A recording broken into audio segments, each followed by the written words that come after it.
Yeah, my phone is just on the floor now. Oops. All right. What's up? Welcome. I was about to be late again because I was too slow making food, and now we're here. Don't worry, my cam will show up when I'm done eating.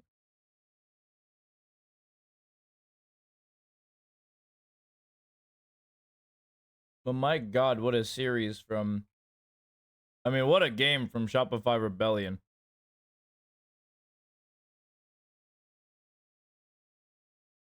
They were out for blood that round. Holy.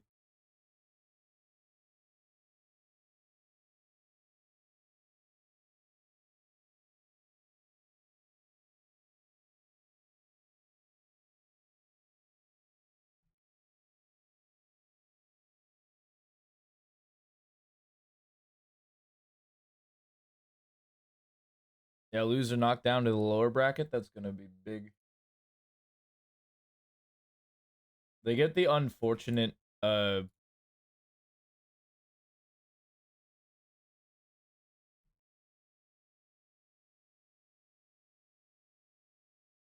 get the misfortune of playing either Team Liquid, right?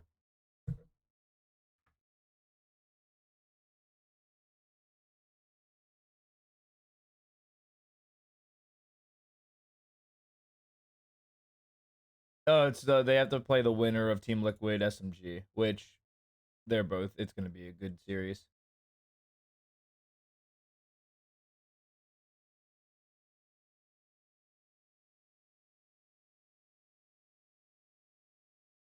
I think this one will be matchup specific. I don't know if Team Liquid lost to G2 Gozen in I'm not gonna lie, it was actually a pretty close fashion. And SMG also took a map.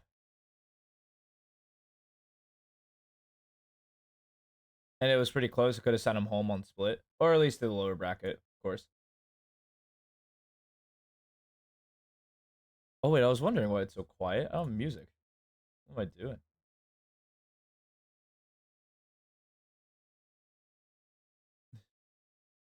I was wondering why it's so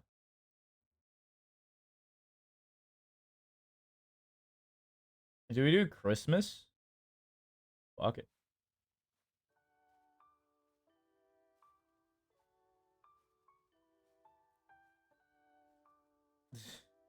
Sure.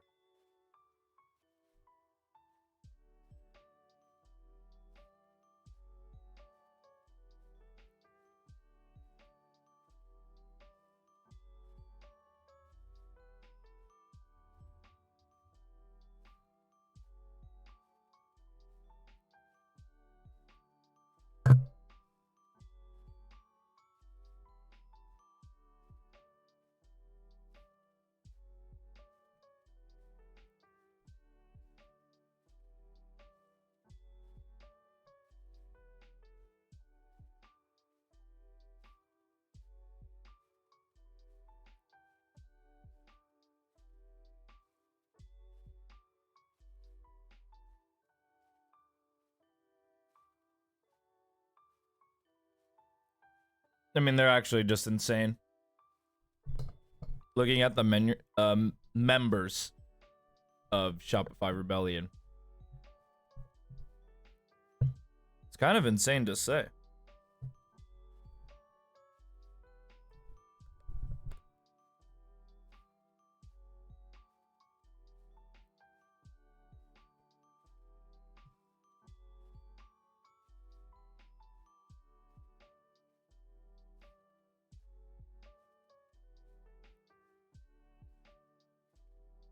And of course, the last game has to be Sunset. Because no other map makes total sense for me. Okay.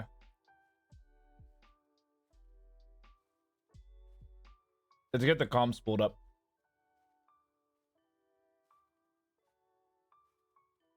I think Sunset's on the bottom. We'll put G2 Gozen to the left. Or actually, here, I can do this. G2 SR.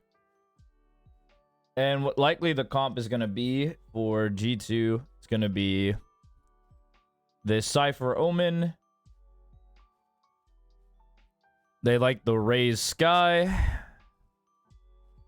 And what do they flex? They actually just play the Viper. Okay. That checks out. That's a G2 comp coming out.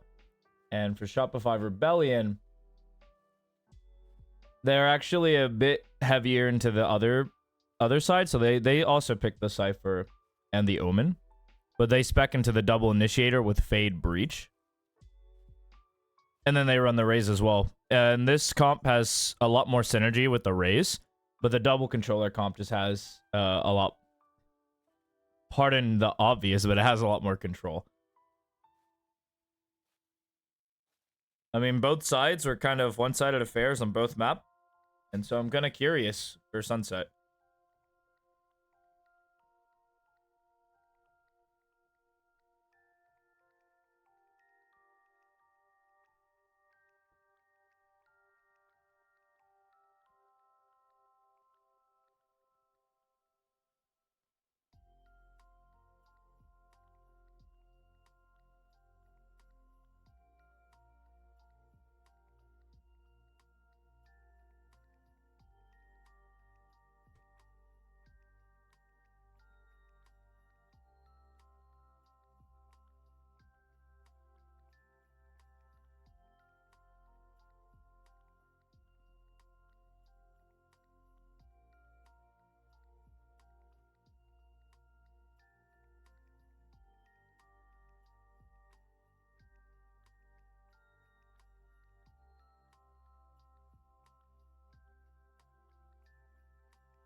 All right, all right, all right. I'm back. I finished eating.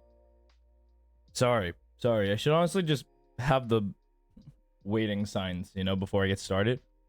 But yeah, these are the comps that we'll see a lot of. I think, depending on the starting positions of both teams, whether G2 is on defense, whether or not, defense or offense, it'll determine how this game will go. Typical setups that we'll probably see. I kind of want to see and wait for the offense and defense, because then I can go more into it when it is appropriate.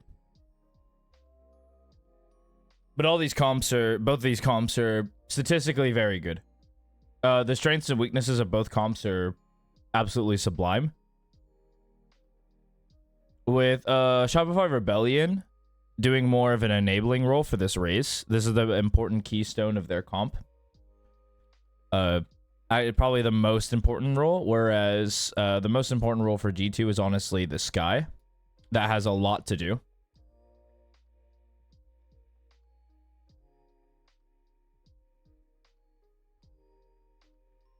Not only setting up, but gathering pretty much full information in comparison. Like if your Sky's not feeling it, it could be really bad. And then obviously this Viper is like a cornerstone for like getting map control. It'll be huge.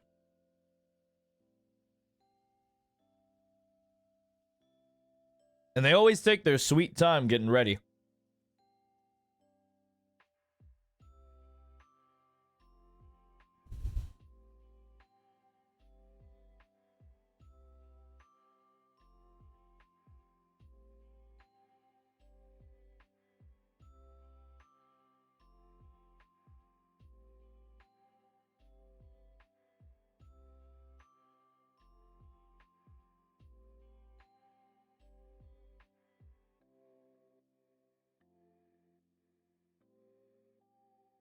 Oh.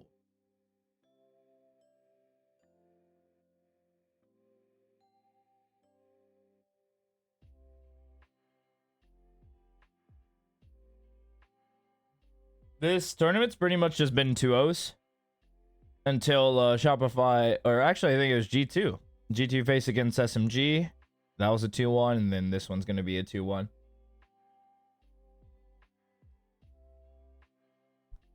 Yeah, currently it is 1 a pop.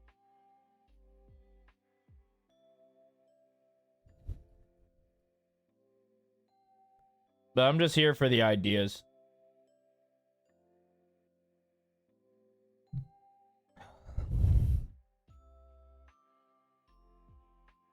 And then hopefully they start the game.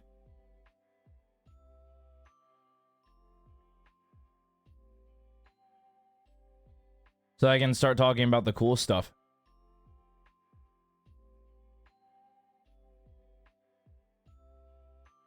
Because, I mean, if both these teams play at their highest performance,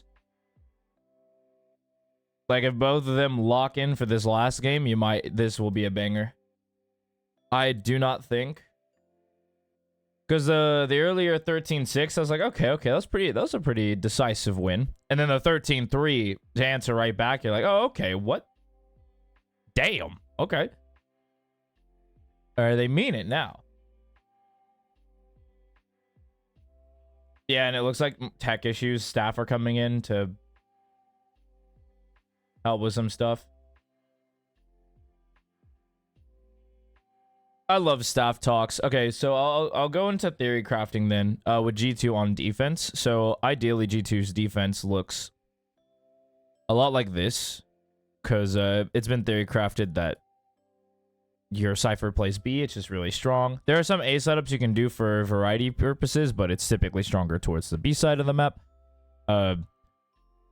Reason being is that A is dominated by this Viper. And it could be done. There's so many cool things you can do with this Viper on this map where I pull up the walls. So like this wall from close seems really good.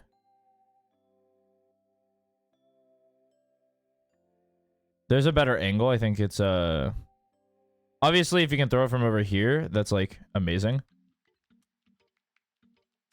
And yeah, I'm right on the money. These are exactly the comps they're going to run.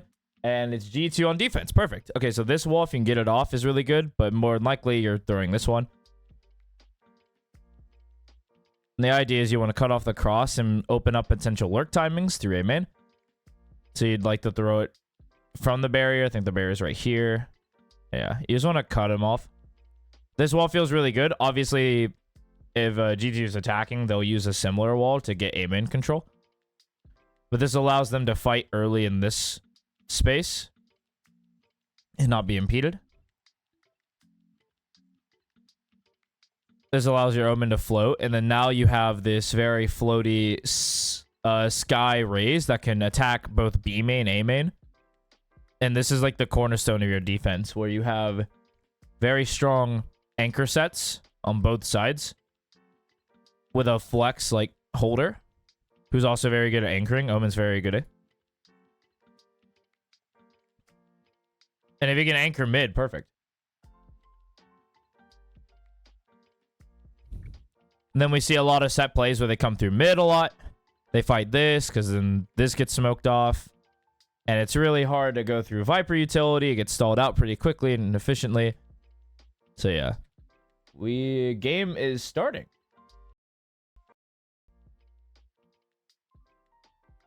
See how this develops. It's actually a Viper wall from A. It's this wall. I actually don't mind this one either, where you're right here and you throw this line. Allows you to take bot mid. They're going to contact up B. And they actually opted for their Cypher to start towards A first round. Which is not something you typically see happen. And it's to put this trip behind this wall. And to have a cam to spot over here.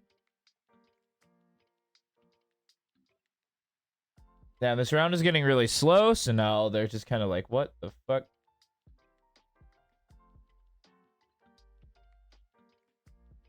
Actually explored down mid and caught someone lurking. That's incredible. And yeah, it looks like it's going to be one of these. That's annoying. Wow. Wow. Okay, so there's actually a one-way on this Cypher position that covers all of this. And that is... Okay. You should probably learn that. That's actually good. If you can throw those, yeah, it makes it really hard to hit. Yeah, oh my, you know, flawless. Literally flawless. Okay. They maneuvered around that really effectively as G2. Where I think that this wall will be a default. I'm pretty certain that this wall will be really good because it allows them to scale up mid and take this space virtually for free. There is this wacky Fade Eye haunt that lands on top of a wire mid that can reveal everything and make it fightable. But I'd be really surprised if... I wouldn't be surprised if they knew it. I'd be surprised if they consistently throw it. Because although I believe mid pressure is king, I think this mid area is the most important on the map to control. Another tech pause. Good, I can talk about Valorant. So this mid area is super impactful to control because you have 1, 2, 3, 4, 5 lanes in mid. And I think this is the most lanes you can walk in any mid. Haven, there's only 2. Ascent, there's 1, 2, 3. And you can drop, but you can't walk. There's 3 walkable ones. There's no mid bind. Breeze, there's 1, 2, 3, 4. There are 5 and there's 5 for Breeze, and then it's the reason why mid is also very important on Breeze as well.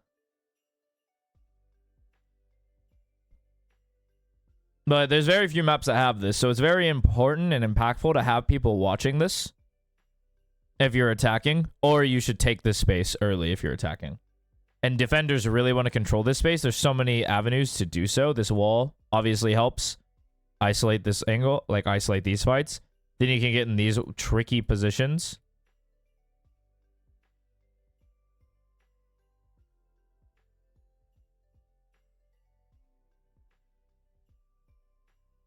Oh, they spill. Oh, spilled drink. Spilled drink. unfortunate. Yeah, but there should be a high point. The reason they actually won that round is that a player route, I believe it was Mimi, routed up and caught players leaving B main. And it made it really impossible for them to get some leeway. Yeah, they managed to make their way over to A, but they're all just there. No, it was actually Petra. It was Petra. All right. So this is an underlying issue. Now they have control of mid. Noya's walked up to this area. Of course, it's being contested by a mid player. It is actually Sarah. So it's her Viper. And conversely, Viper hasn't actually thrown the wall this round. I think it's to dissuade them from getting used to this wall. Like, they don't actually want to default this to make it seem they only have, like, a set strat. They don't want to be readable. So I understand why Sarah's doing it. And now it's a contact up B main, and it's really awkward because of this. There's a high-low setup here. Smoked off, and then a ton of utility comes out. They just flood, yeah. They flood the site, and all that's left is this mid player. And Noya does get one. It's now 7 HP, a 1v2, and this mid rounding is just find a timing. And currently, with 20 seconds left, it'll be hard-pressed to find one. Because both avenues are covered. If you're on B and you know their position was mid, you really just have to watch this and this. And don't give it. Once location's known, then you double up and try to form crossfires here, which is what's happening off this contact of the Vents player. Yeah, they just swing out, and bada bing, bada boom, converted from G2. Didn't give them an inch.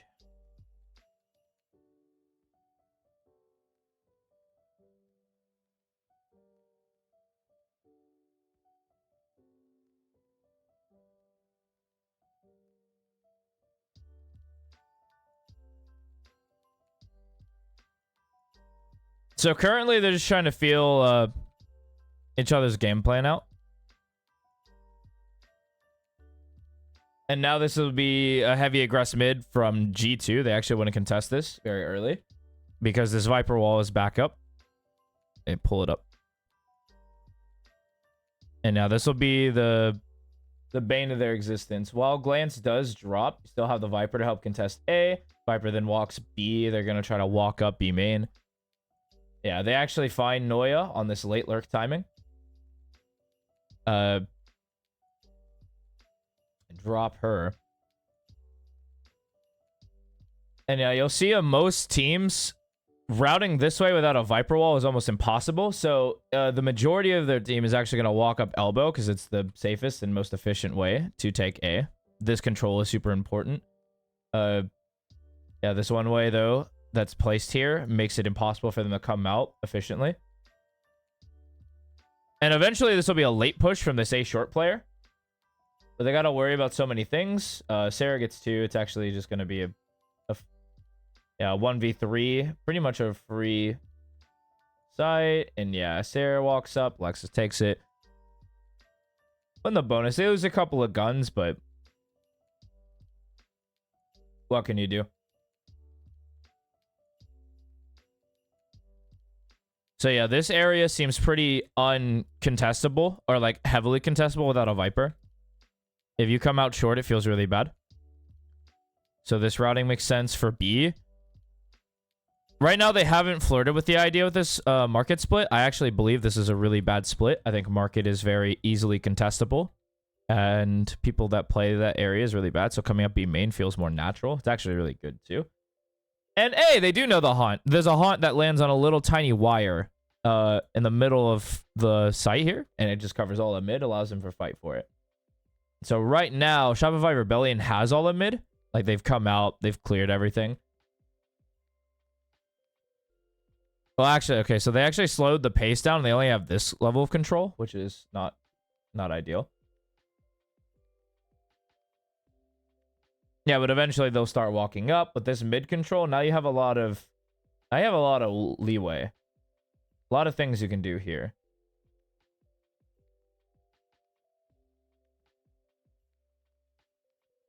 And yeah, now they're flirting with this split. And I'm curious how contestable it is. Yeah, they lose 3. I mean, that's a rocket on the last one, but they lost 2 pretty much for free because this scale out is so bad. It's just very uncomfortable to walk this way because this has angle advantage on you, this has angle advantage on you, and this has angle advantage on you. So it's just really awkward to come out without heavy utility. And even if you do, you can drop very often. And now into a 1v3, try to fake the plant to get them to come out. And, well, they did. Just triple swung. Close the line.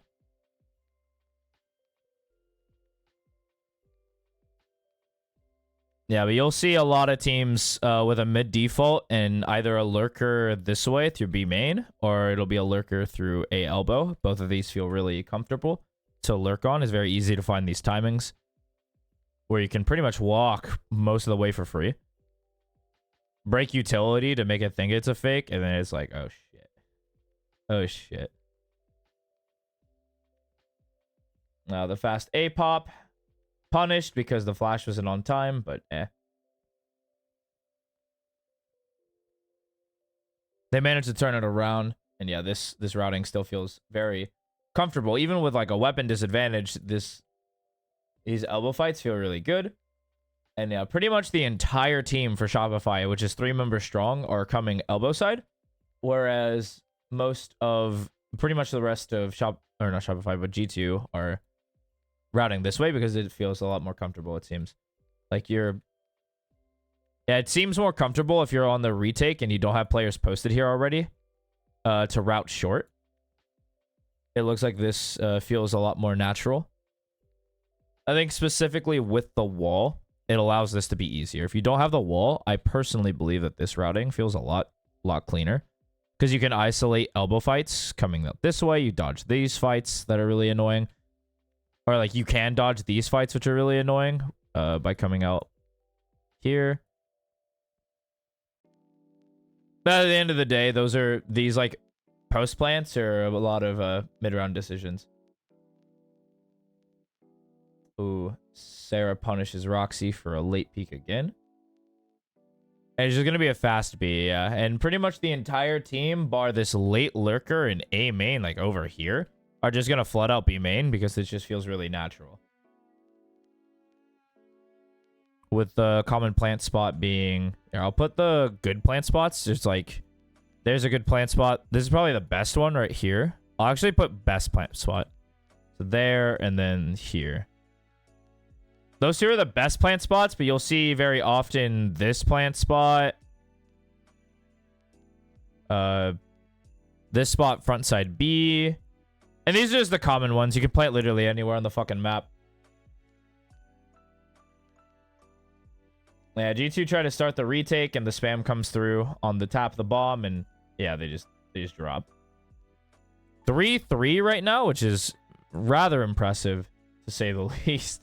I knew we were going to get a game, and I'm not surprised that this is going to be close. These teams are fighting for first and second right now.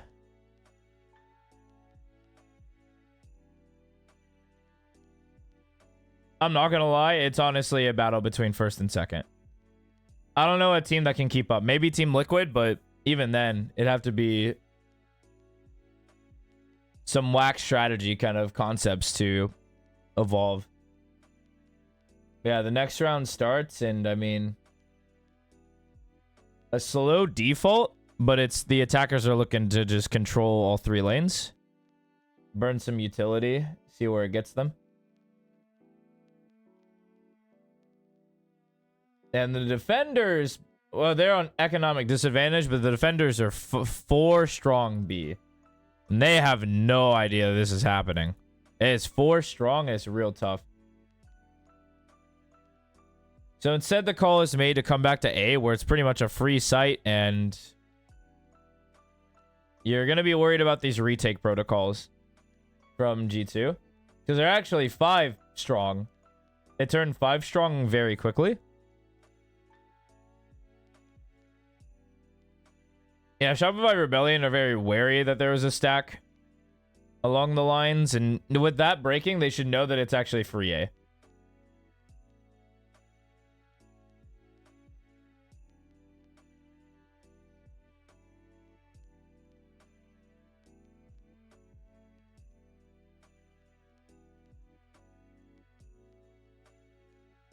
Yeah, and then the new routine is to just take more space away from them. Of course, this puts Noya in a 1v whatever, and that's not ideal. That's now a gun for an individual. Roxy gets caught at the top, and I mean, what can you do? Yeah, these off angles are insane.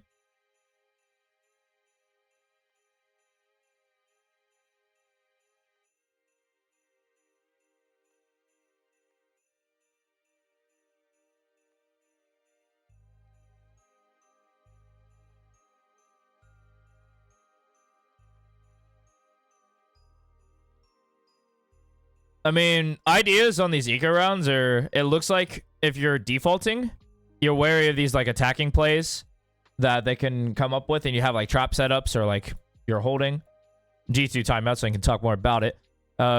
Typically on your ecos, there are these, you'll do either one of two things. You'll either aggress out on the map and try to fight them early,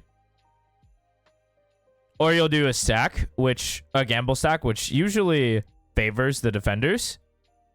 The more bodies you bring to an event, the better. And if you have 5 people defending a site versus the 5 potential attacking, the defenders, because they're controlling space, will always have the advantage. Whereas the attackers, which are contesting space, have to utilize so much more utility to have a more even advantage. And so usually it turns into a very costly round. But when you default in ways, so like the appropriate response on these low economic buys is you actually want to run a very deep default, typically a 1-2. They ran a 1-2-2, but you typically see a 1-3-1. But I'm more down for the 1-2-2 with the one player playing really safe. I understand that any sort of contact play that the enemy can do could be 5 strong and can catch and take a free gun, turning it into a pretty relatively winnable 4v5. So I understand why the 1-2-2 is employed. I actually think 1-2-2 is better. 1-3-1 is typically you would use on typical default rounds where you have even buys and you want to spend your time taking timings. And this is a very unique, that was a very unique B split where they aftershock. That was interesting. So they aftershock pretty much all of this space to catch anyone playing there with a flash. And then you Omen blind. And they did that all for the Raze. However, the defensive Raze was on top of this box with a satchel and didn't get caught by any of the utility. Noticed it, chucked a nade, and was completely ready for the fight. So Fluorescent goes down. And now this turns into, we're currently working mid with a B lurker. And the defense actually saw through this, guys. They actually have a player playing A and is about to gather some more information for the team. And the rest of them are actually just playing B. And most teams don't leave this space open, this top space. Yeah, and it looks like it won't matter because it's just 1 remaining. Glance gets 2. That's actually insane.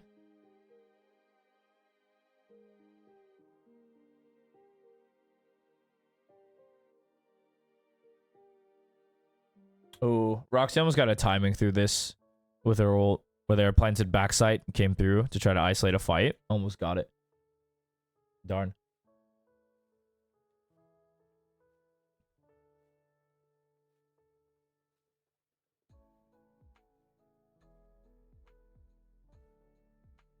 Oh, Mimi threw a flash, but peeked off the flash. So the flash was intended to scout for deep mid with a close player playing here, and accidentally showed shoulder and got killed. That's actually tragic. I totally missed that part while I was trying to explain some other stuff. All right, there's a variation on the wall that I just saw got thrown where it is literally meant for this angle. So it's this specifically. This Viper wall cuts off pretty much all of A and a decent chunk of mid.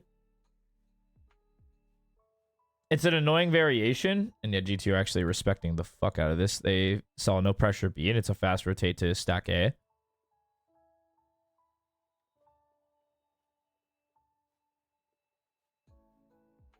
Yeah, a ton of utility comes out, and looks like they'll try to get in post-line positions. Yeah.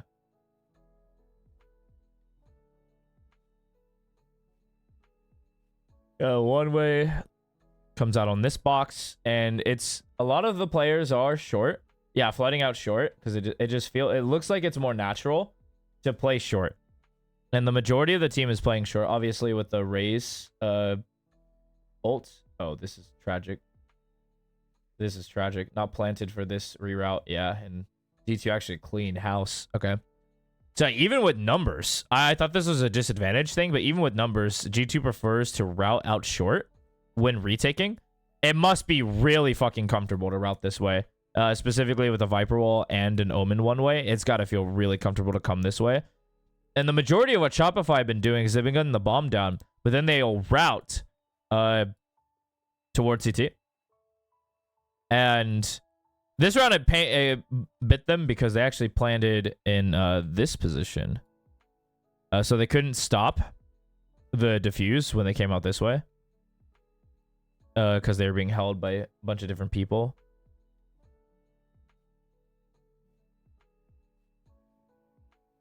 Oh my god. Okay. Okay, so what happens if they contest A very early on both sides? You just have Fluorescent kill 2 and then almost kill the third, and like not even a trade because Fluorescent doesn't die. And so you go, oh, okay. We'll just lose the round because the other two on B and the spike's already planted, so it's a save. Incredible. Yeah, so the early fight with a ton of utility. Teams that play Breach, it's very annoying. Teams that play Breach have this like very fast option they can run where they can just stun short. And then there's just a ton of utility to follow, like Fade as well. Fade Eye can come around this angle or this corner, and this helps you fight. You dog, you have flashes for the team. It just allows your Raze to go and make some insane plays. And when your Raze is Fluorescent, she's allowed to go just kill a bunch of people.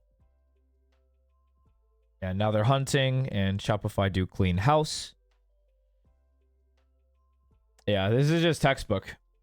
I mean, this is textbook Sunset, where they set the precedent that Shopify is a mid team, where they do run a couple of mid defaults, and they're really good at it. And then they'll contact, after they get information, to toy with the idea of G2's setup.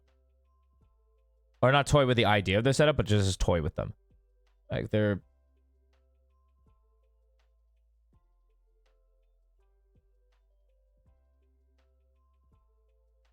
And then eventually they'll use these random pip, because they spread out and they're an information gathering team.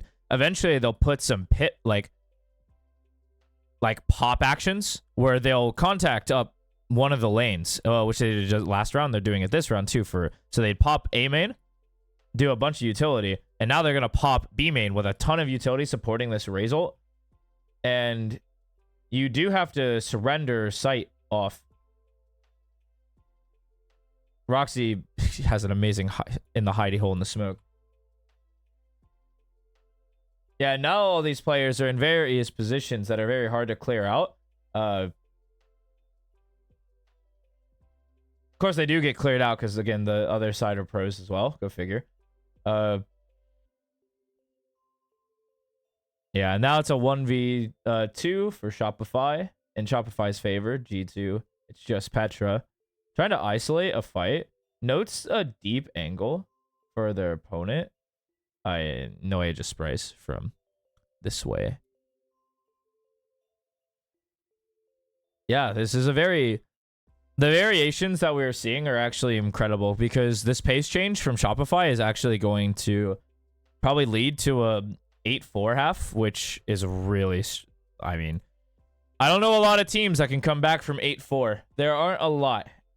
Specifically on Sunset with such a small sample size, it is more of an offense-sided map for sure. I think in pro play, I think defense has a higher time because of just how many lanes there are. Like, I mean, look at this. On A, there's 2 alone. Then there's this mid shit that can happen. There's, for the attackers, there's another 2, a third, and then a 4th lane towards B. Like, there's 3 lanes to both sides, so it's there's 6 total lanes. It's kind of annoying because you don't have enough players to watch all that. So conceptually, this is very attacker-sided. And in practice, it also seems to be that way because now Shopify is doing these like slow actions mixed in with these pops. So it looks, yeah, it looks like such a just a. Now they're just gonna brawl because they have to. They're down. Yeah, because they intermix these pops, and when they don't give information, they walk down. Fortunately for G2, they just killed 3. And that's really hard to just ask for. Now in the mid round, it looks like the call is just going through market.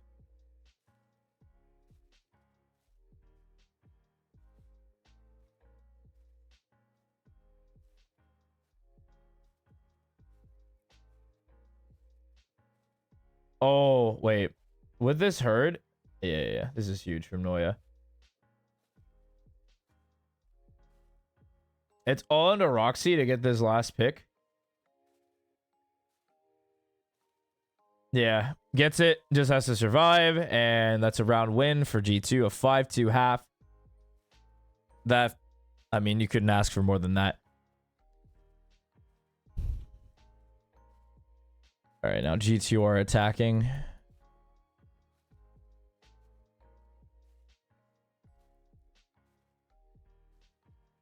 And defending from Shopify. Shopify Rebellion's defense are going to be a little bit more aggressive in nature due to the agents they have. It's likely you will see this Cypher towards this B site of the map. I think Omen will be this kind of flex where you'll see him in a lot of actions. I think if there's an action towards mid, there'll be this level of paranoia where you throw it from here, covers this whole walk up. It's actually pretty insane. I think it's right here. You throw this and it's very annoying to deal with as your raise comes up. I think your raise is going to just be whatever side they're going to fight for control. Just the site the raise is going to be. I think the breach will also be there. And that's the fun part where you have so much sporting utility to take space for with this raise. You're allowed to do just so many fun, cool, wacky stuff. Where this could just literally be a fade, raise combo with a breach coming this way for an early stun line, early fault line, or like even like a combo play. Because then this can also just be a fault line stun, raise come out with the fade. This could also be fault line plus a blind. This could be an even fast like 4 towards A with a solo Viper or solo Cypher, where you're just blasting a ton of utility through here. This could be like paranoia plus stun fault line. This covers the whole thing. It's annoying, I know. And then this is followed up with an eye that can land over here-ish. Nade and satchels, of course, or even Boombot satchel. I think nade satchel is better for zoning. If you can just chuck a nade this way, it feels really strong. This all could be off of contact, of course. Fade could be just watching this angle. Unswing, all the util comes out, and then they know they're in trouble.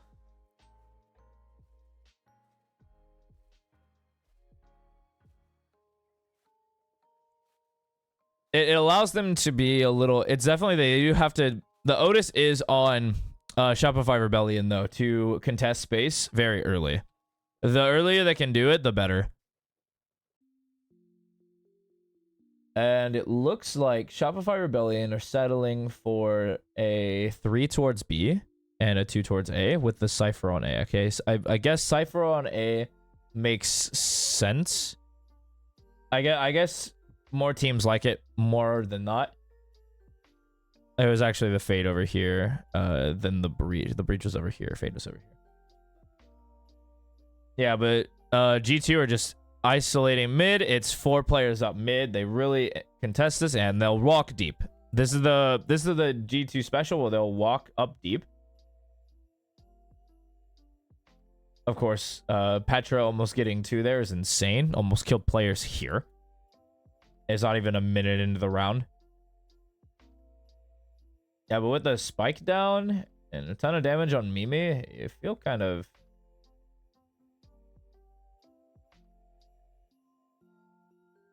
It's actually turning into a winnable round with the likes of Sarah still at full HP. Or Sarah is low. Mel's the only one at full HP currently. Sarah just got healed. Oh my god, wait, there's 2 Sarahs. Oh my god, okay. Sarah 2 is full HP. Sarah 1 isn't. Managed to grab the spike, and now this mid-routing is probably to take them back to B. It seems very like, because both were noted towards this side of the map, it's very likely that B's open. They're still being very disciplined, very diligent in their findings. And we'll end with a plant towards here. This is also an interesting plant. It's a safe plant, but it does allow you to play this side of main. It does give you that sideline. Yeah, and Sarah 2 manages to get 1. It's the low HP. Mel is the last one remaining.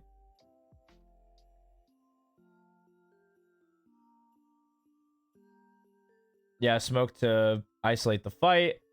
Yeah, these are good players. These are really good players. And it's yeah, very aware. Yep.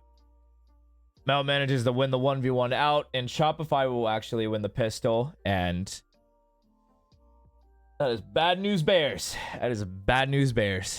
I mean, 8-5 is not a unrespectable like stat line for sure.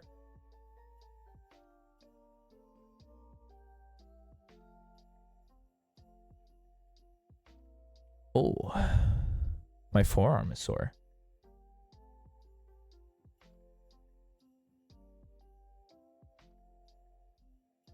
Yeah, being 2 HP puts you in such a tough position. It's very hard to... Yeah, and the G2 staff are very on edge. Looks like it's going to be a contact from the attacker side. Shopify Rebellion. Or it's actually G2, sorry. G2 do like these contact plays as well as Shopify, but they'll do them earlier. They're not a very defaulty early team. They like to... Yeah, and this is literally the Cypher plus the Omen.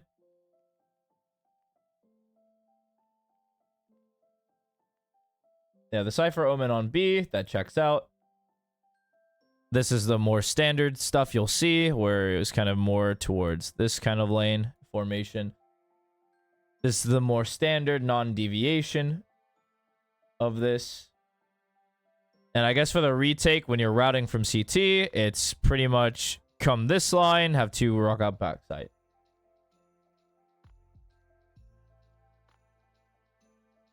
And wait for important utility to happen.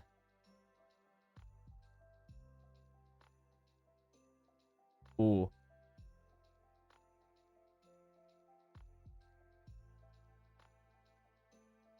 Yeah, and then Sarah rides back. Sorry, I'm just kind of watching in awe as these players go absolutely nuclear on the backside of B. A lot of these have just been down to very smart decisions where the breach was spotting and then intentionally drawing their crosshair this way. Not to fight, actually merely to stall for the rest of her team to come out. But just enough to where they want to challenge this because it is a 2v1. But it's also dumb to just W key. So they want to take the fight smartly, but you can't when they're just when the breach just unswings and just keeps on swinging, but barely enough to where she doesn't die. Or she isn't out of the fight.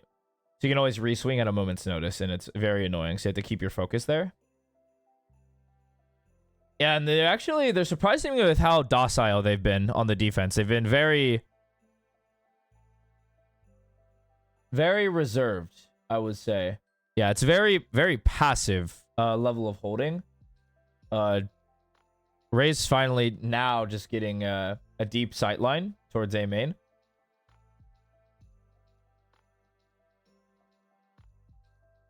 Obviously, this is the gun round, and I mean, you're not meant to win it. Oh, okay. Noya just kills 2.5, and you're like, all right. Gets a dink and at glance and Roxy on the way out. That is ridiculous. Yeah, and eventually they'll get the plant down for... Ooh, yeah, they'll get the plant down for main. And a 4v2 with proper... proper formation. It's very likely that this will be a convert for... Yeah, it'll be a convert for Shopify. They actually got the numbers down and managed to flood out this plant. I fuck with this plant, but I do believe that this plant is statistically better. Not only is it safer from main, it allows you to play backside.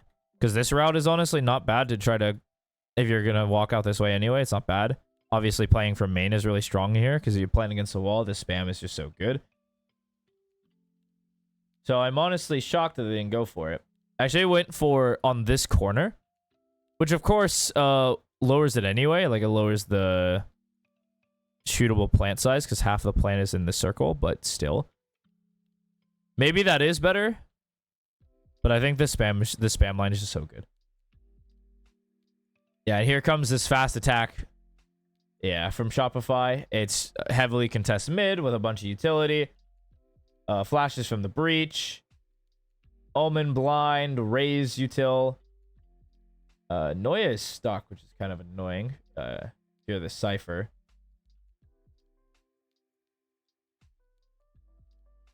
Yeah, all three are spotted moving towards B, and so the shuffle begins. Yeah, when your position is known like this, you really just kind of want to come out. And sometimes it's just very annoying to come out. Yeah, like that. Roxy just gets domed by just tapping the trip. And now it's a 1v3, and the blind comes out right here-ish. And there's two people playing Ant-T. The swing comes, and they just die. Yeah, Shopify are running away with this. G2 on a low, literally a pistol buy. With a... We have a hero rifle. It is a bulldog, but it is a hero rifle. And that does matter.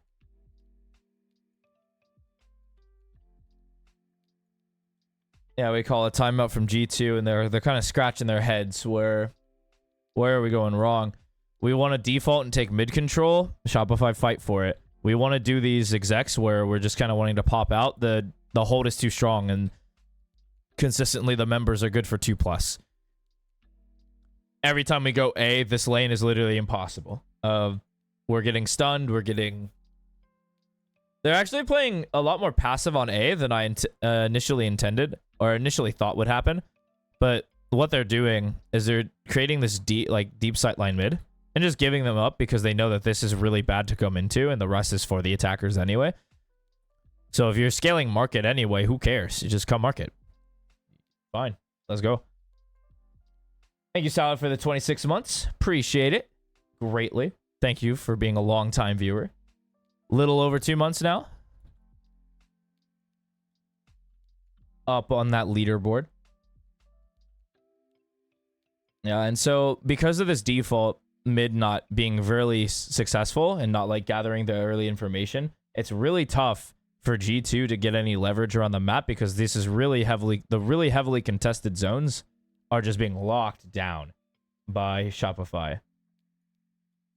And it's so on this map, it's very easy to be somewhere and just get two.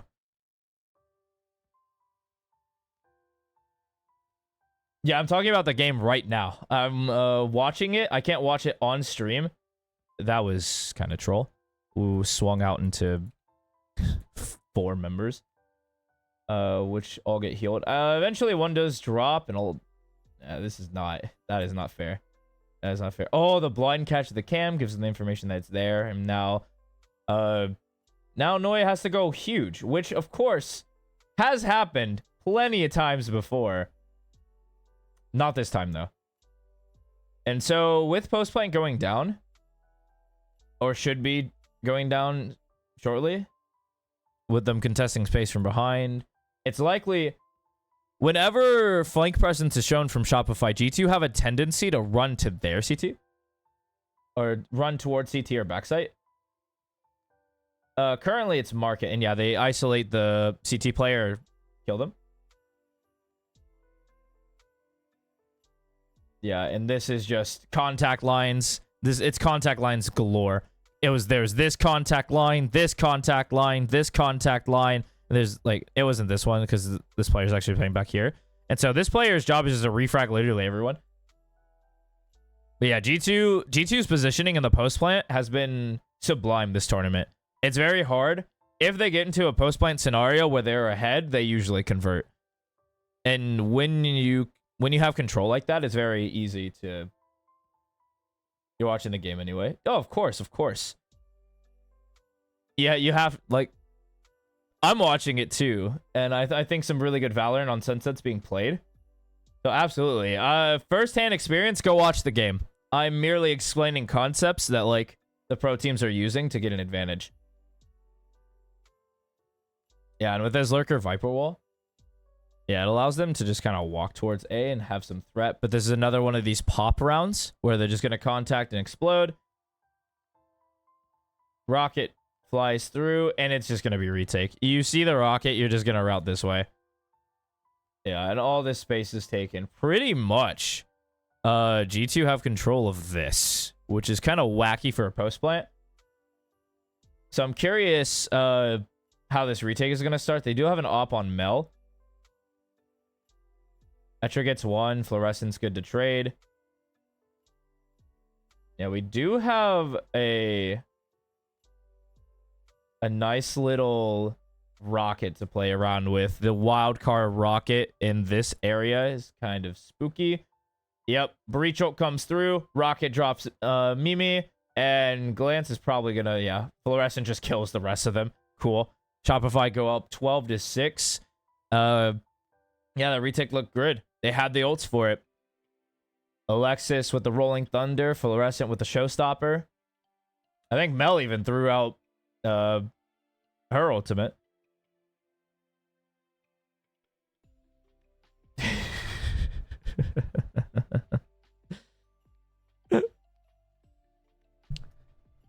Yeah.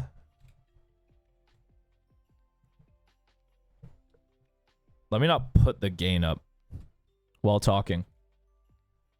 Yeah, so much utility to retake the site. It actually, the nade came out, and then the Rolling Thunder, and then after that, a full Showstopper, and you're like, I'm probably dead on site. We'll see what happens. And what happened was, they died on site. Believe it or not.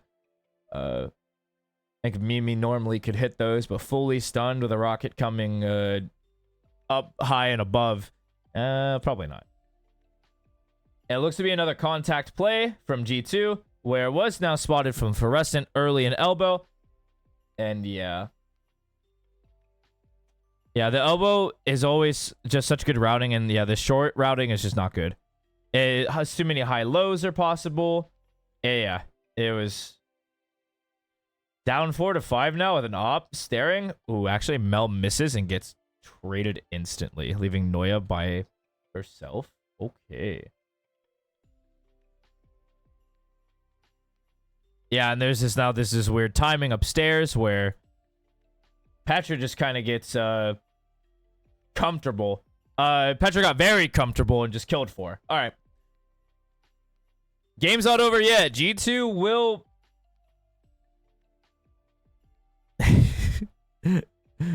will claw. G2 are looking to claw their way back into this game. This is not over. Not even close. I'm sure Petra has never had to deal with that, though, where Fluorescent comes around, literally bunny hops around a corner, then crouches into a fight, and then just kills the next two. And you're like, oh. Yeah, and then Mimi's like, oh, yeah. Hit the pog face. Utility spotted, and this is just really hard to... Yeah, this market split just never... With adequate utility denial, this market split just doesn't happen. Of course, Petra just gets in anyway. And now, the mid-round decisioning might actually be to cut through mid and go towards A. Sarah does get 1.5. And with a Lurker, B main, and the rest of the team towards mid, it's likely that they might even pivot back to B with this call. And yeah, it looks like they're going through mid. They're going to meet through this lane, which is also kind of annoying. Fluorescent drops 1. Roxy gets 2 top. And a 2v3. Fluorescent towards A, but Mel is here. And Mel is one of those players where, yep, gets 1, drops back. This is not even slightly over at all. Glance is also 1 shot. That's sick. And I wonder how they're going to route. Yeah, both the players do route short. So this is a universal thing. I think most players think that routing short here is more comfortable than routing this way. It's got to be. I can't delve this into just perfect, what's it called?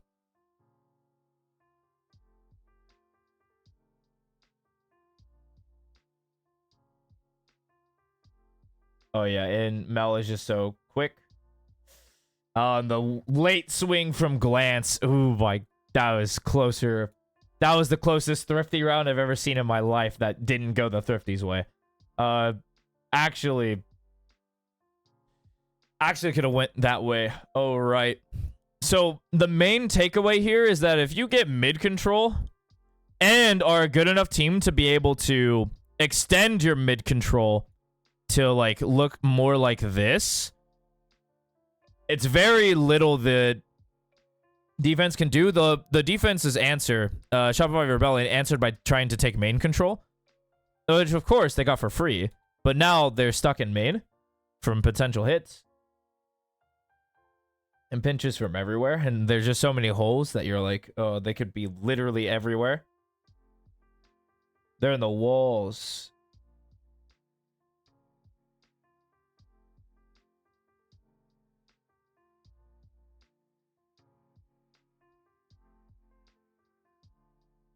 Yeah, and it looks like it's going to be a fake towards B. They're trying to sell this very decently. But Fluorescent, with the help of a stun, just drops Roxy. And yeah, this lurk timing up to bet or elbow just feels really natural. Going through short, again, I don't know why I'm reiterating it, but the short push just doesn't work. Most pros are just, yeah, even late running this way, they're going to go elbow. Obviously, they have control of elbow, so they'll more than likely come that way.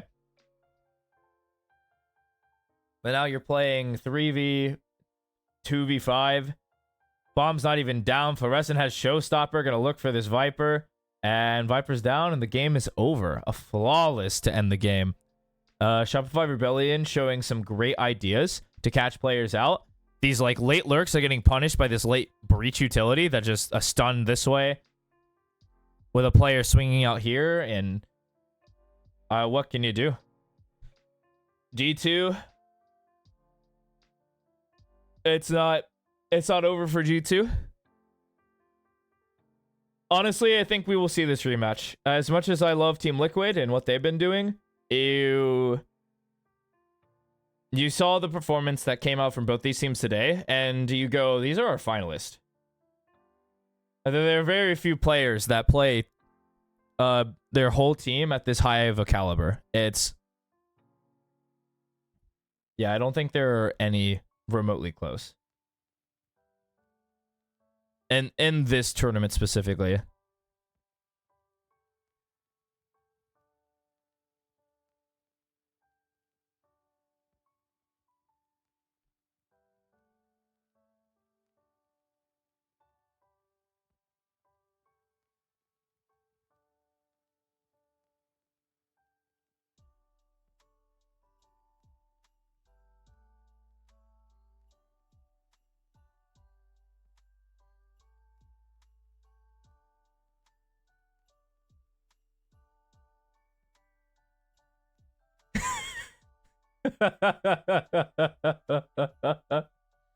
Potters.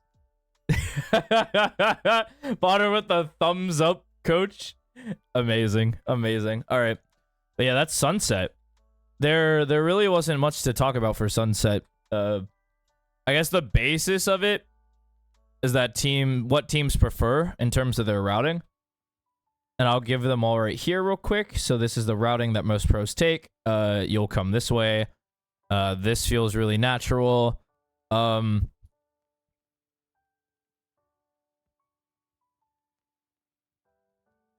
Honestly, not even this one. This requires heavy utilities. I'm not even gonna say that.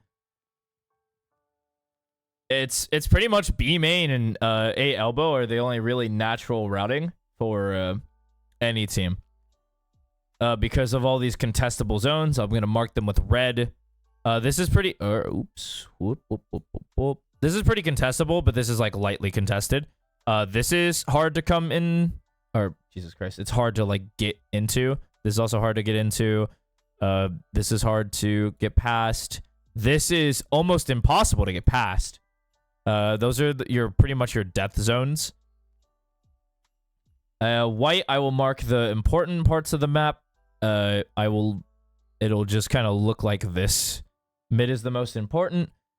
If you can control mid, either aggressively or passively, but just with any level of control, you'll win. Not even close. Yeah, it's just how important this part of the map has been. Pros have been showing it way too heavily, and you just can't ignore it. All right. With that,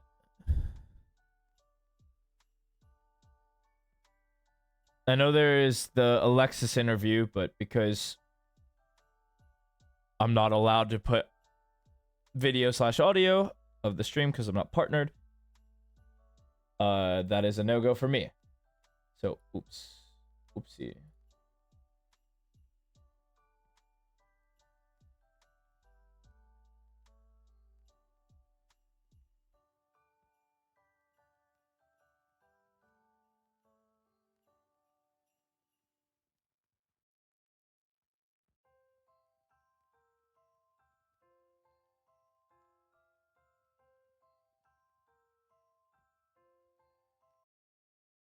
Oh wait, hold on.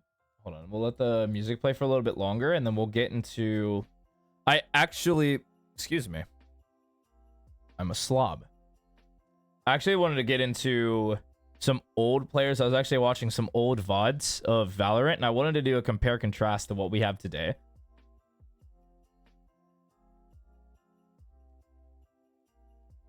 Parents are playing Christmas music. Yeah, it's allowed. I'm playing Christmas music like right now. It's lo-fi, but it's all Christmas songs. It's great.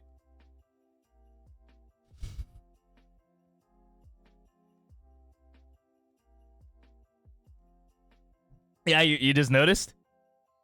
I think you noticed earlier, but I was like distracting with all my Valorant talk.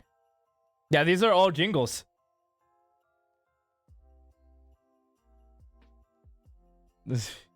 I'm cool with Christmas music. I know it's unnecessarily catchy, but I'm actually down for Christmas music. They're typically fun to sing. Obviously, like, I don't like it when it creeps in on other holidays, but you know. Like, you creep into Thanksgiving, you're like, ugh.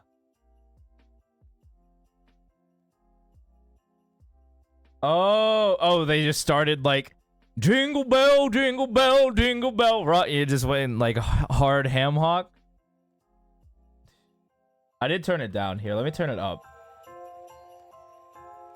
I forgot that I have to turn it up when I because the way my ratio works is that my voice is going to be way louder than the music, but then conversely, I have my sound on like 100. Allow me to remove my headphones because I can hear that from fucking here. But now it's a lot more audible if I do it like that. Usually I'll put it down middle of the pack.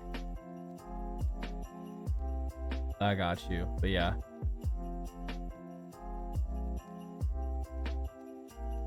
Yeah, this Game Changers have been really enjoyable to watch. That is for certain. All right. Now of the Christmas music, we're actually gonna get into but I think there's a split, right? Yeah, there's a split. And I wanted to talk about how Valorant has improved over the course of the year, like the many years that have followed. If someone's trying to break in, it's locked. If you're a lockpick lower here, feel free to break in for free. I can't do anything to stop you. All right. But I wanted to go because I was on this binge where I'm watching just a bunch of Valorant games. I'm literally watching, what is it? I just took a deep breath as to exclaim. I think I'm watching 12 VODs a day. So yeah, I'm going Insano style right now, and I was kind of like, oh, you know, let me check up some old games. And yeah, 12 VODs a day. Not all of them are long. Not all of them are short. So I watch them at I do watch them at 1K speed, but I only watch when they're alive and making decisions. Of course, I'll typically skip through if they die early in the round or and just kind of make assumptions. Because watching the other pros play, it's like I don't need to. I don't need their per. It's really good to watch what they do when they die, but I haven't been because I usually just vibe out. I let the team do the things, and I'll say something eventually. But yeah. So this is. I wish I would have got the buy. This is Kohler. A 2x speed. I can learn at 2x speed, but I can't. If I'm doing like deep dives, I can't. I need it to be what is it? I do need it to be 1 times. But do you remember Kohler at all? Cuz I did not. When I found old Valorant, he is regarded as the first best Cypher player. I believe he was, because he's playing for NRG, he's definitely NA. So that was cool.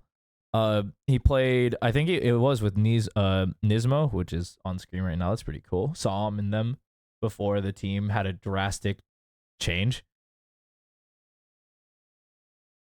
I don't know a lot of pro players. I knew Sentinels from the era, and then a couple more. And then as I got more into the Valorant scene, I kind of recognized names. I'm like, oh, okay, I know who you guys are. Yeah.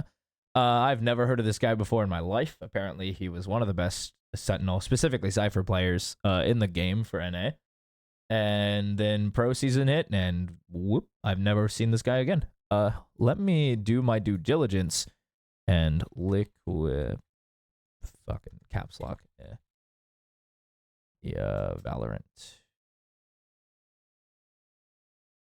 I need to find Kohler.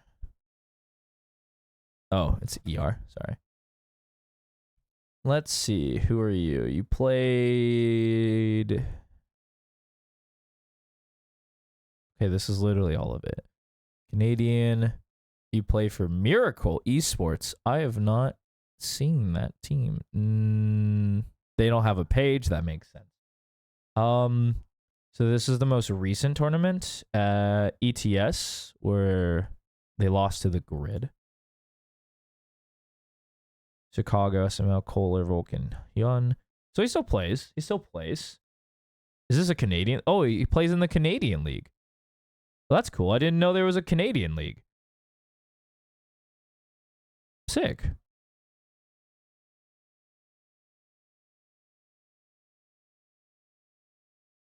And apparently they're better than like everyone except the Grid. Who's on the Grid? Who are these guys? Huh. Yeah, literally every single player is Canadian. I like oh it's hitting me. This is just a Canadian League. Is there where else did he play? Toronto's Viper Pit. There's just events. He played Red Bull Arena Land. This is actually a big tournament. Who'd you play for? Farmers? Is this another all Canadian event? This is he played with Moose, Calypso, Penny. What the fuck? Farmers was stacked. Is there any other? I mean, Apotheon. I know you. You played for I think you played in tier 2. You played in tier 2 for sure. I don't think you played. Did you play for? I think yeah. You played for EG. Yeah, I think you played for EG. Yeah. And then you got dropped, and I was sad. That makes sense. Cool. Anyway, now that we learned that Kohler still plays, what was considered one of the best in the world at some point, or he was a high Radiant player. Let's have a look-see. Okay. The fact that he has a classic brings red flag. Oh no, I know why he has a classic. Cypher on Split. He's playing B currently, and this cam is still good. People still use this cam to this day. Its sightline is ridiculous. It's this and like this. It's a ridiculous sight line that you can't really clear. And then he has his okay, so B main was also different back then. Look how small. Dude, how did we used to get through B main? Like how? This looks impossible. Because now you can kind of walk out and not die immediately. But how the fuck did we get out of B main? This ult split sucked. This also looks crazy. But yeah, how did you get out of B main? This looks annoying. I mean, once you get out of B main, you're chilling. Now it's Jingle Bells. I see. Oh my god, that's a cough right there. That was a hefty cough. It's one of these guys that want attention. They're blind. I flashed them. Anderson. Yeah, he has a sight line now, and it's like they can watch the B main walk up.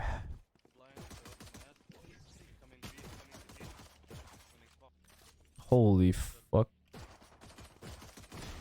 Yeah, just wins the fight. I think that fight was actually disadvantageous for him, but he had to because of the pressure from heaven. Because they actually just dropped the fuck out. Wait, he has no. He had 2 cages. Why the fuck? Okay, so he had 2 cages. He put one right here. So it was still 100. What? All right, so I guess old players valued the cages a lot more on defense specifically. That's kind of cool to think about. Yeah, and they're just not going to shoot that cage. Or cam, rather. Well, now it's on the other end of the foot. How the fuck are you getting out of B main? I'm curious. Well, you're 34 HP, has to take a isolated fight. Well, it's not going to be isolated. It's likely going to be 2. He gets an isolated fight anyway because players were just bad back then. Oh, and because that box doesn't exist? Oh, shit. Wait. Because the box doesn't exist anymore. This box made coming out of B main a lot easier. It also made it harder, in a sense. Because it's wider, you can actually check heaven now, and it's actually contestable. And with the box, you can just come out wide and not be exposed to heaven. But if this box is not here, and this is so thin, you come out. You're exposed from, like, this zone. And any player can just shoot you. Look, that feels so bad. I guarantee he's going to come out. Yeah, he's heaven. He spots him. He's on the box. Go figure. I've seen easier round. Oh my god. Oh yeah, because I remember when ranks were just shown. Yeah, this is just a Radiant lobby with just a couple, like 1 Immortal. And that Immortal player is like, ah, fuck. Ah, fuck, dude. Oh no. I remember that. That was really bad, letting the medals be public and before the game, because then people would just dodge. Oh shit! I'm so glad it's hidden now. You didn't play with that. I definitely didn't play without that box there, or at least any meaningful Valorant. I haven't played a lot of meaningful Valorant without that box. Wow, the timing is actually insane. Yeah, he just fights that. I don't even mind that fight. Oh god. Okay, also I'm gonna put attention to the Raze nade icon. That got changed. That is completely new. This right here, that is not what the grenade looks like now. It actually just looks like the icon, right? It's just this. Because all of these are icons. Yeah, it's just this icon, the paint shells. Game has changed a lot. Especially how you play this map. Obviously, okay, I'm not even gonna lie. This is when mid was also really bad to come play. So it was really just a lot of you run A. Yeah, because this is the time where defense was just like so busted. And you would just try to run A as many times as you can. And if you can't go A, you pray that you can take mid later.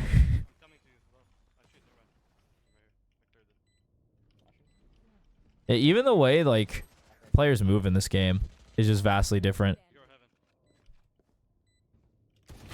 Yeah, this is probably the one map bar, because there now isn't a map.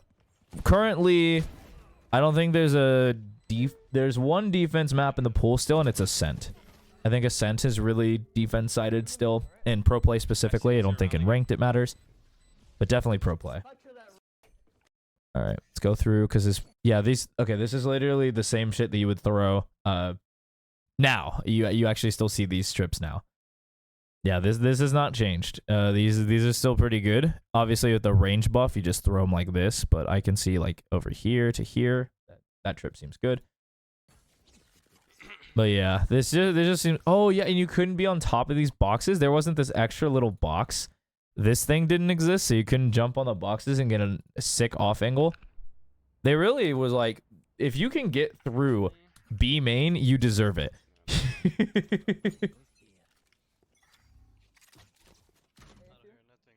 Wow, that's fucking annoying.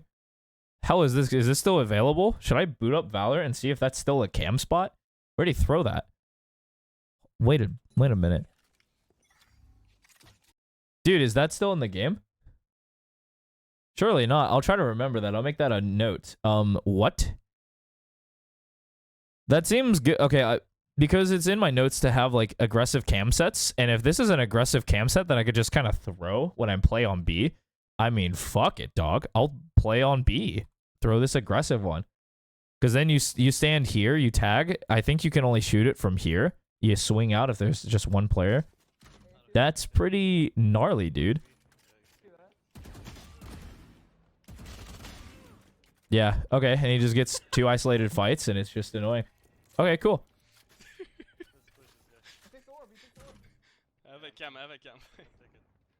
He's like, I think he's posted on the angle. There's no way this is legal, right? There's no way this is legal anymore. That might still be a cam. I'll have to check it. I'll try to boot up Valorant. Yeah, and he's just fucking wow, that Phoenix flash. Oh my god. Holy I remember that. That wasn't playable. I remember that was not playable. I see. That flash is so telegraphed. Like, I think a player nowadays, because they're so used to getting flashed through so many times, they'll actually instinctively dodge that. Like, if it was that slow, it's so dodgeable. But it did last a while.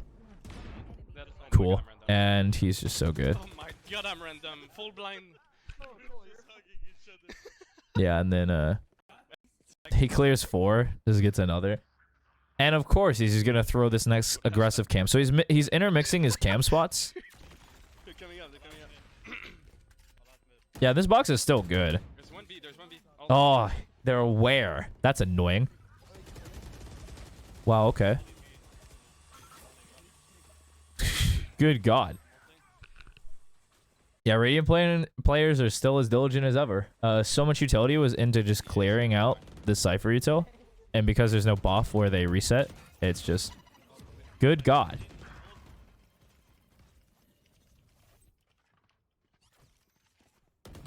There's actually a troll from this arena, or anyone. Because they're not planting the bomb, they have number advantage. They should totally just be waiting here. If the bomb attempts to go down with utility from either the Raze, Phoenix, or even Reyna can throw an eye, it just makes the retake so much easier. I'm actually down for them to plant because it's likely they're not planting. Yeah, look at that. They're literally trying to take fights right now, and we're cool with a retake here. But he comes out with his team, just fights and trades them. Cool. That's just how you play Cypher. And he just comes B. He likes B. Obviously, I'm not going to take too much from his gameplay because this is like 2 years too early. Yeah, because you don't play... You still can play Breach on this map. Wow. This, KJ's lost. Yeah, if he gets fucking owned.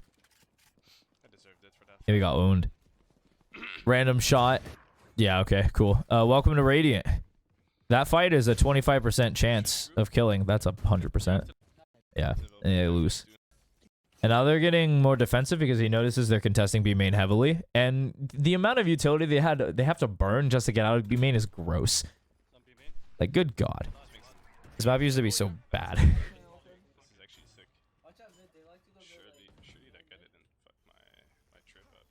Yeah, good god. There's 3 B main. Why even play Phoenix, man? I swear that agent, it's at its best state right now, and that's not ideal. Holy fuck, he gets tagged from a cam and just says sure. I'm gonna ult his body. Yeah, you should wait to ult his body, but this is fine now too. As long as you wait a second to see if they're pausing or if they're actually leaving. It looks like the KJ stuck around, and the rest of his team kind of dipped. No, I want to just play a spotter angle, unless it's confirmed. Oh yeah, they're just planning, so now I'll rotate. Coming up, it's ready to go. That's it. One more. That's it. Yeah, breach ult down. The last one was spotted B main. The last one's gonna be main. Holy fuck! Wait, dude, Heaven was also unscalable. What the hell is this? What the hell is this? This routing is so common now, in like commonplace on this map, that it's just subconsciously good to me because there's so much open area that you can play around with. What the fuck, dude? If there's like less of this, like this is your entrance, what the? How could you go Heaven? Yeah, I guess you just don't go A. This God, this map is so defense-sided, it's not even funny. Yeah, it's not even close. Like, there's no avenue to get back into this fight. And Jesus, dude, how? I gotta watch an old split map on how pro players played this. And I think how they played it was they got the first team to get 3 rounds on attack wins. Oh no, you had to get 4. You had to get 4 because the infamous 3-9 curse came from this map.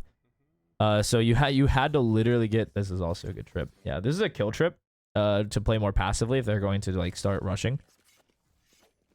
I like that he's. This is actually part of my notes to set up different like setups to help get frags or like play retake. No wonder this guy was considered one of the best.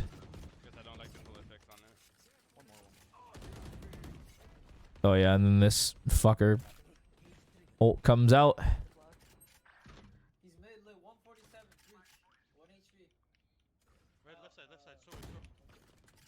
She's so diligent too. It wasn't even like a.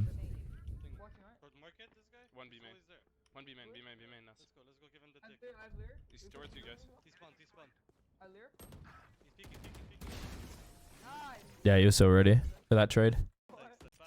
Got wind of their position and managed to punish. And now this is the aggressive cam that he's going to intersperse. Because now he thinks they're not going to do it.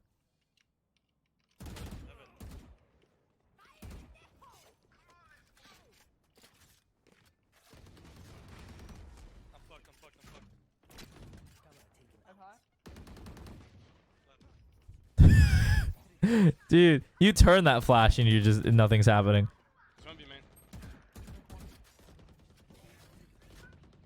These cages also last a long time. I whiffed 1B main. Yeah, he gets wrecked. Was it actually correct for him to do that? I'm curious. Let's see. The situation behind this is, oh, here's the jump, swings out. He just misses. Yeah. It's actually a good play. I don't mind that at all.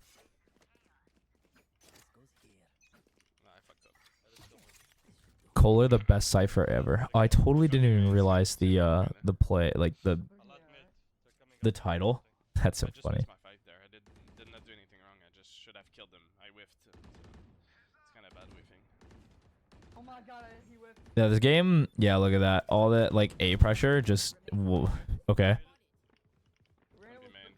Yeah, and it's very hard for them to come and just break shit even out of B main. Like you can't just peek it. Good God.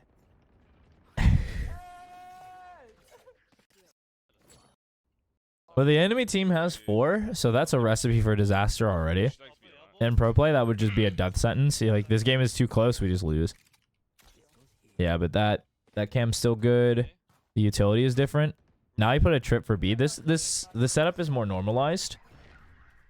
Typically, you'd leave it main so that you get earlier information when they're coming out, and you just use your cam for retake instead of info. But this is completely fine. One more CT spawn, right?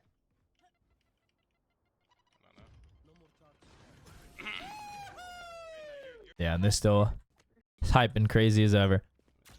Yep. Okay, so pretty much all these cams, yeah, these are all very much standard. Guy, that's annoying. I didn't even. Wow, that's so annoying. He actually took the trip back to have it instead of it getting broken immediately. That's fucking ridiculous. Yeah, drops the Reyna, takes that fight. Now it's just kind of like use this cam as a retake. It's a 2v4. Doubt he wins it. Yeah, definitely 1v3 now. Position is known. Fuck, breach flash was so dodgeable even back then. Yeah, he was having, just gets wrecked. Nothing you can do. Thank you, me. 1B. Go, go, go.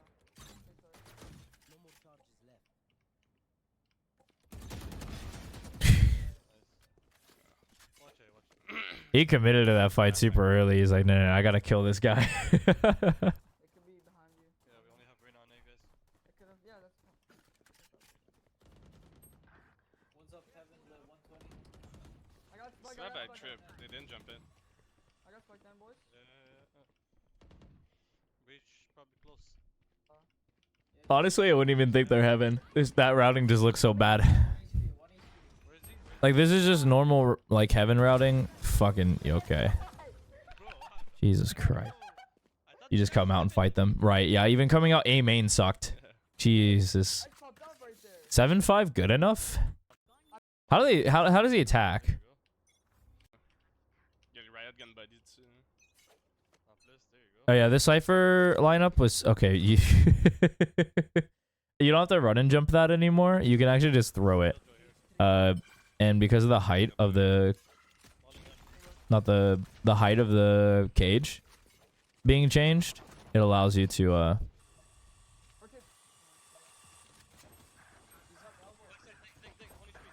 holy, oh my god, dude, that boombot lasts for so long. That change is actually ridiculous. Good god, that ability was so busted. It's so cool to like look at back at old utility and see how like good this shit is. Yeah, and the Reyna bait gets 2. I play Reyna for a living.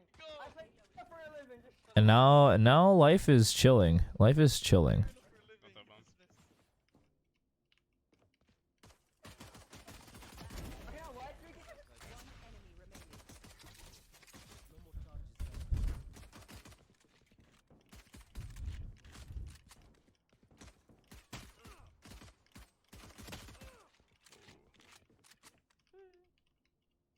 And I was just playing spotter to see if he can get a pixel shot on him. But it's likely he won't swing out until he hears the drop. Alright, this breach is undisciplined. But now here's the drop. Likely a flash to come if he hasn't used them already. Dude, looking how like disciplined he was on those peaks is actually ridiculous. Yeah, talent transcends time. Because that's really good.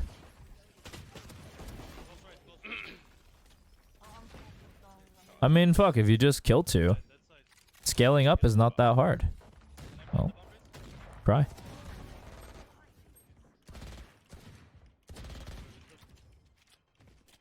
How are you live? Oh shit. There's one more round. Dude, of course. The amount of damage done here is ridiculous. Dude, Yep. oh, They win the eco because they could just kill them all. I'm insane. Cool. Not even close in terms of skill. Kenny thinks he can simp more than me, man. Good luck, bro, man. Keep Yeah, the lineup got more refined that you don't have to, or at least the utility got more refined, so you don't have to actually, for the cage lineups, you don't actually have to land it all the way up there. I mean, fuck, if Reyna is just out in the open, not wanting to take a fight, I mean, sure, dog. Sure, dude. Wow, holy fuck.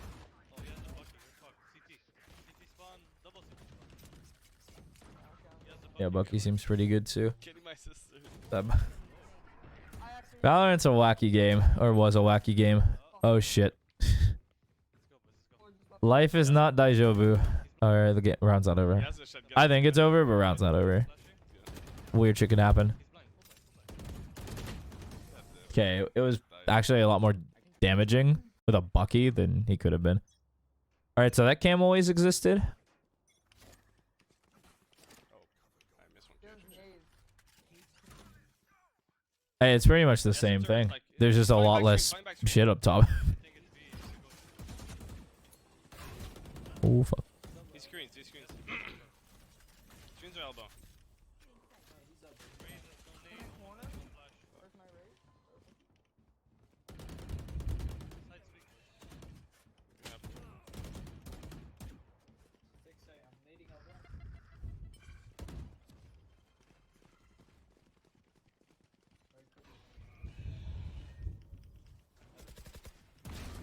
Okay, Yep, elbow. just holding. Screens. Doing his job. He's just playing wingman at this point. Yeah, and this Cubby is so much more Bro, I'm all tapped. like kind than wow, really? The Cubby's way more kind Evan, yeah. because there's rafters above him. Yeah, it's way more kind and super hard to jump him. Left side screens. Yeah, rafters always favors the lower player, and of course he's just ridiculous shots he's hitting. Work ethic. Most motivated. And I honestly think against better, yeah, I think he's a. Fucking full line, bro. I think this is just a project of time where the average skill level of the game has improved to such a degree that you have to Government, please. you like if you're not at this level, No, too heavy. you're not Radiant. Like all of the players in this lobby are just not. Yeah, but I guess their main thing is that they're literally just Got him, I got him. just go A. I mean, kill them. Go A, kill them. Yep. Just go A and kill them. That's how you win. Always see a mid round? Oh, let's fucking go. That's gonna eventually be an A hit. And yeah, even 2 years ago. 2 years ago. When was this? 2021? 2 years ago? Fucking January? I believe a little more than almost. Holy fuck. Almost 3 years ago. Damn. Okay. Even then, when you're going to the attack, let's clear everything. Even then, all the pro players, obviously this was like not even a remote thought you can have at all. You can't go that way. It's just not good. They came out this way because it felt more comfortable. Like this fight, statistically, you have better odds with this fight than this fight. As the defender, you want to take this fight, not this one. Not only do you have angle disadvantage, and it's very pre-fiable even through the box. Like even if you don't like come out and shoot, it's like this box area is just so easy to shoot bullets. This is actually sick to see the past player still doing it. And at the end of the day, they're literally just running over their fucking opponents. Hey, it's not even close. They're just going to kill them. None of them have the spike. They let that sit and spawn. And they just flawless them. I don't know. Maybe it's me. Maybe I'm like a freak. Yeah, but he typically starts A. A just seems better. Yeah, when it's contested, they chill for a sec. And now you have this threatened lurk timing when these cages go up. Oh my god. Those are more accurate shotguns because they have range. Because real shotguns have range. It's actually sick. One advance, okay? One advance shotgun. Oh my god, even vents was smaller. You can't even come out of vents. This map was like a beta prototype of what was possible.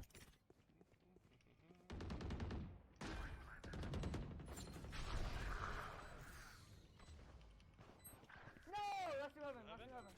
Yeah, that's 11. That's 11. And it probably ends here. Gets this. Oh, it's literally one. They all just died. Yeah, one person kills them, and that's that. Holy fuck. Yeah, B main is small. This coming out of vents was also small. Like, the map was just smaller, you know? Because it's like, here, let me just draw realistic proportions, or relatively realistic proportions of what it actually was. Cause shit, this didn't exist. It was like this. Everything was just smaller. This was this.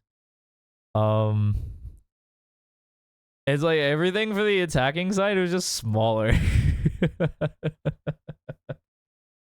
Like, Jesus, how did you come out? And you couldn't come out.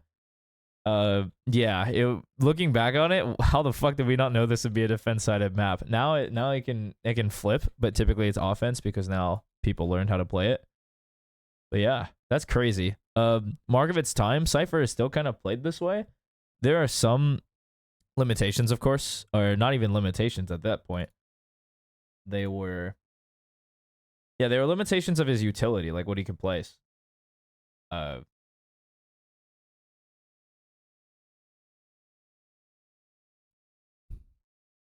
I mean, learning from the past, not much has changed. You either have a cam on like high verticality that sees a lot. You have an aggressive cam that allows you to take space pretty safely, or allows you to contest space very regularly. Or you have a retake cam. And seeing all three of those in action, even 2 years ago, in the inception of this game, the inception of the highest rank, is ridiculous to me. It's redonkulous.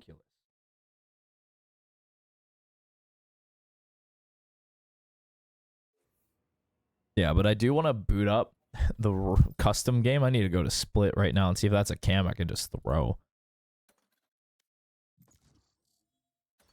Yeah, there's no way I can't not know that cam.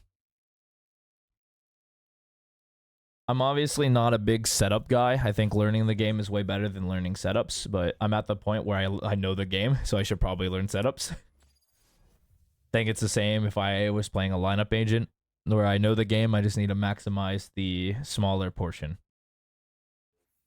to push for extra RR on a consistent basis.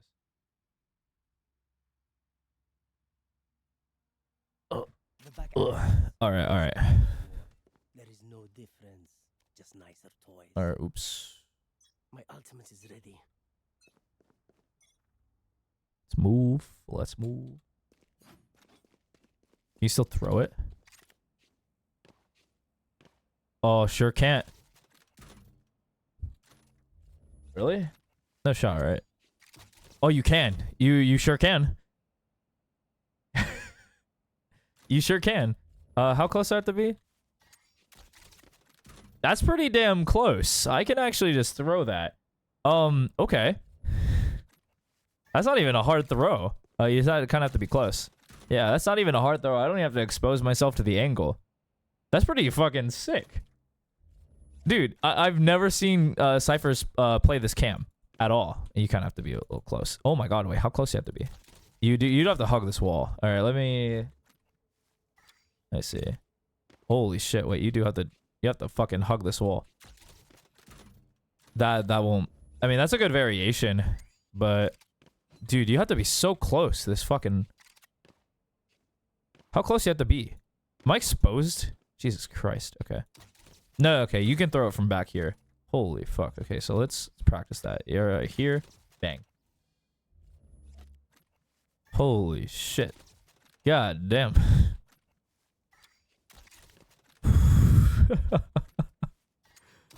Because that's crazy. You could check that and just pull it back. It's ridiculous. You can only throw that a couple times in a game. I've never seen anyone throw this. Why don't I see pros throw this? This seems pretty good. I mean, obviously, Cyphers like to play A, and my fucking A cam is also not bad. It's also not bad at all. Wow, okay. Unless I just don't hit it. So it's like right here. Yeah. You throw this cam. Because that cam's also pretty sick. You do have to be at the top. And you have to land bottom. Obviously, this cam is also just better. Fucking not if it lands right there. Never mind. This cam is fine. That's why I don't like Cyphers. You'd say that about a lot of agents. There's so much tech for every agent that if you know it, you can go buck wild. There's so many like sick tech you can do. I'm sure there's some dumbass cam I could throw like fucking right here that catches, yeah, it catches you coming up the stairs. Mostly a lie. Or obviously some dumb shit. Like it's right here. And you're like, oh, I'm watching mail for no fucking reason. I'm sure that's bad. Or I'm sure like this is a non-shootable one. Yeah, it's a non-shootable cam that watches the walk up. I like ciphers because of their trips. Sure, I'll fuck you up on some trips. There's some sick ones. Anyway, this bucket. Bro, if you don't like ciphers, you're gonna hate this bucket. you're gonna hate this bucket. Because yeah, there's just a ton of good spots that Cypher can throw his trips off of the bucket. This one is like the specifically whack-ass one that you're never going to see. Because you're gonna be like, okay, normal trip, normal trip, normal trip, normal trip, normal trip. Like you're walking up, you're probably gonna be like, shoot here or like here. And then you're gonna come out and you're gonna hear it, or you're gonna try to exit out, and that's just there. That bucket is the bane of the existence. I've seen so many players just throw this. This one's also fucking sick.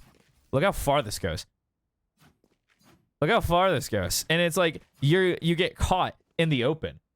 Like you don't get caught here and you're only exposed to like this area. You're caught out here and you're dead to whatever. Like even if you're smoked off, you're just dead. It's actually wild. But yeah, I've been theorizing on my trips. Obviously, I've been fucking with these low trips.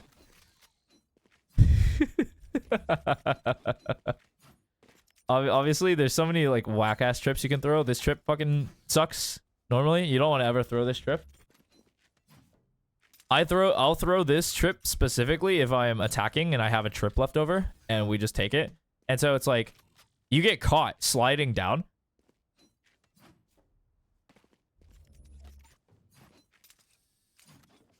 Yeah, stop playing Neon because of Cypher. It's a hard counter. It's one of the few hard counters in this game. In order for a Neon to be fine against a Cypher, you need a Sova, and you need your Sova to be good. If your Sova's not good, then you're like, ah, shit. Ah, shit, dude. God, I lowered everything, and now everything's weird again. I have to get used to this. Jump.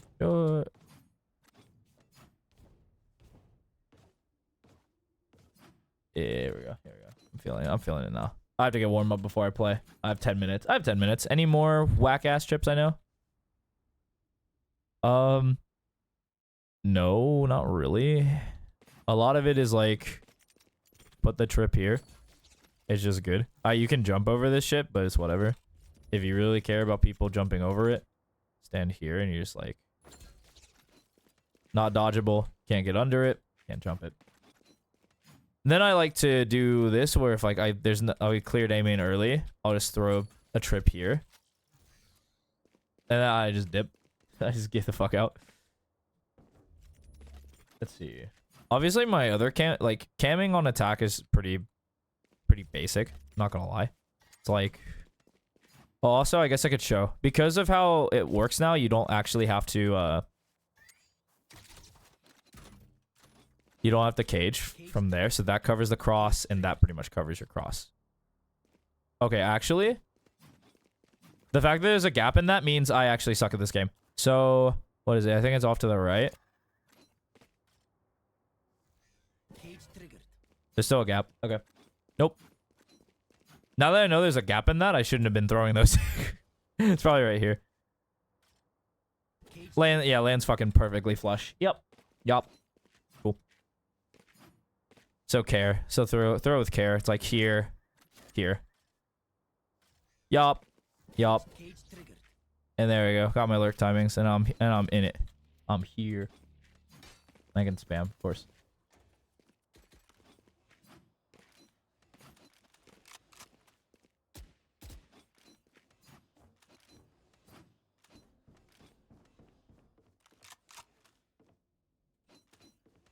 Holy fuck. I actually probably need to focus. Okay, I'm just focusing on my notes. That's all I'm allowed to focus on today.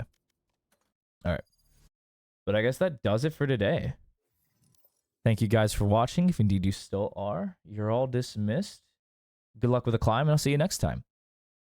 Bye-bye.